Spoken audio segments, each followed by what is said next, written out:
a new video by R&Dgarage. Yeah, maybe not quite. Have a little update. So, okay, get this. Our neighbor next door decided he wanted to try a little bit of DIY plumbing.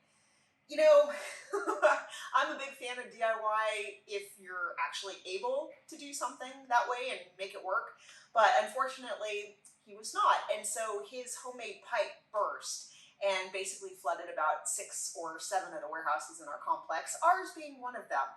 And of course it was only the side of the wall that had these stand-up arcade games, which if you're not familiar with particle board, it swells when it gets wet. So this is like super bad, dude's gonna pay, whatever.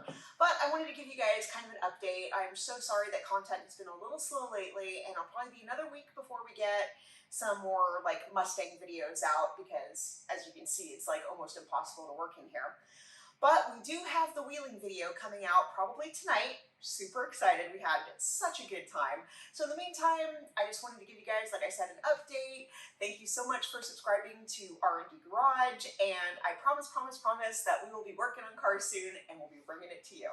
So take care, guys. Happy Sunday.